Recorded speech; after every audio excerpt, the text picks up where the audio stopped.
दफन 69। सूरज डूब चुका था, लेकिन उसके अंतिम नारंगी छायाएं आकाश में टंगी थीं। काशी की जमीन अब फिर एक बार किसी अनकहे रहस्य की दस्तक से कांपने को तैयार थी। शेखावत तेज कार चलाते हुए साइट के गेट पर आकर रुकता है। ब्रेक की तीखी आवाज के साथ वाहन थमा और बिना एक पल रुके शेखावत दरवाजा खोल लगभग बाहर कूद पड़ा। उसके हाथ में अब एक पुराना स्केच था, महादेव पंडित की तस्वीर का, जिसे जेब में तय करके रखा गया था, पर उस पर समय की धूल अब और भारी होती जा रही थी। जैसे ही वह तंबू की ओर बढ़ा, तभी टेंट से जॉन बाहर आता है। उसके चेहरे पर बेचैनी थी, लेकिन वो खुद को संयत रखे हुए दिख रहा था। शेखावत। जॉन ने गहरी सांस ली, इससे पहले कि जॉन उससे कुछ और पूछता शेखावत तेजी से पूछ उठा, प्रोफेसर कहाँ है? जॉन उसकी ओर सपाट भाव से देखने लगा, जैसे बात समझने की कोशिश कर रहा हो। इस पर शेखावत आगे तेजी से कहने लगा, मेरा इस समय प्रोफेसर से मिलना बहुत जरूरी है कहाँ? मैं जानता हूँ तुम्हें गुस्सा आएगा, पर अनिकेत ने मुझे मना किया था, ये उसका फैसला था और मैं रोक नहीं सका। जॉन की बात पर शेखावत हतप्रभ देखता हुआ पूछ उठा, क्या मतलब? जॉन कुछ पल ठिठका, फिर धीमे स्वर में बोला, अनिकेत वो नीचे चला गया है। शेखावत की चाल थम गई। नीचे? आवाज में चिंता, गुस्सा और एक अप्रकट डर तीनों एक साथ उतर आए। शेखावत ने अपनी आंखें बंद की, 2 कदम पीछे गया और सिर झुकाकर वहीं जमीन को देखा। वो अकेला गया वहां। जॉन ने सिर हिलाया, एक तरह से अकेला नहीं, मैंने उसे एक पैथ ट्रैकर दिया है, जो सिर्फ मेरी प्रणाली से जुड़ा है। जहां तक उसका शरीर जाएगा, उसका सिग्नल मेरे पास आता रहेगा। पर वो कुछ पल रुका, फिर धीमे से कहा, अगर वो उस सीमा से आगे गया जहां विज्ञान की पकड़ नहीं है, तो फिर सिग्नल भी बेकार होगा। शेखावत ने अब कुछ नहीं कहा।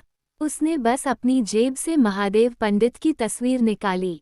जॉन ने चौंक कर देखा, ये उनके दादाजी। शेखावत ने शांत स्वर में कहा, उन्होंने भी एक बार ऐसा ही रास्ता पकड़ा था और फिर नहीं लौटे, कम से कम वही इंसान बनकर नहीं। एक भयानक चुप्पी तीनों के बीच उतर आई। जॉन अभी भी उस तस्वीर को देख रहा था, जो धुंधली होने के बावजूद अनिकेत की शक्ल उनके जैसी होना स्पष्ट रूप से प्रदर्शित कर रही थी। शेखावत भी कुछ पल तक तथास्थ खड़ा रह गया। उस रात की हवा में अब फिर से वही अजीब ठंडक घुलने लगी थी, जो संकेत दे रही थी कि कुछ तो अनहोनी हो चुकी है। शेखावत ने कमर कस ली और जॉन से एक सीधा सवाल किया, वो कहाँ उतरे हैं? मुझे वो जगह दिखाओ। जॉन ने पहले संकोच से उसकी ओर देखा, फिर गंभीरता से सिर हिलाया।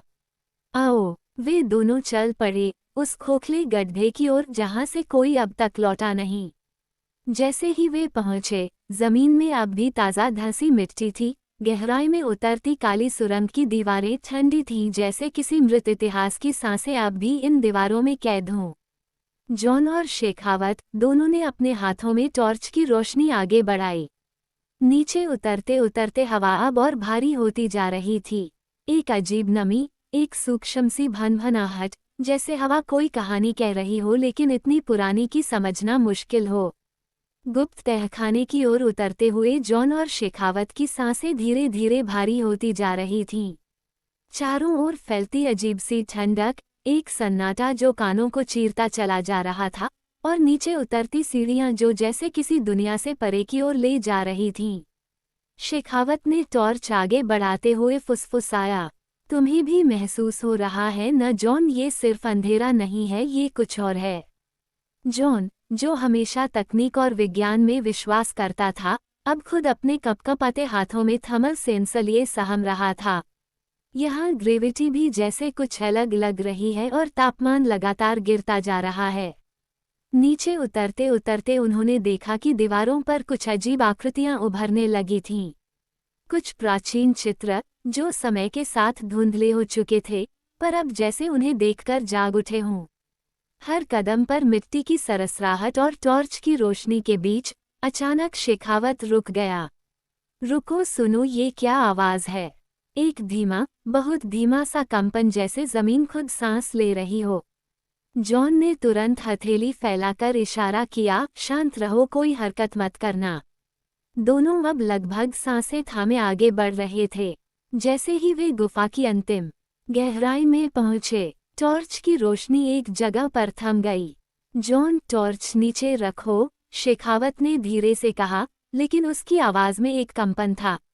आखिरकार वो स्थान सामने आया जहां दीवारें एक गोलाकार चक्र में थीं, बीच में वो पत्थर की चौकी और उसके ठीक पास कुछ पड़ा था।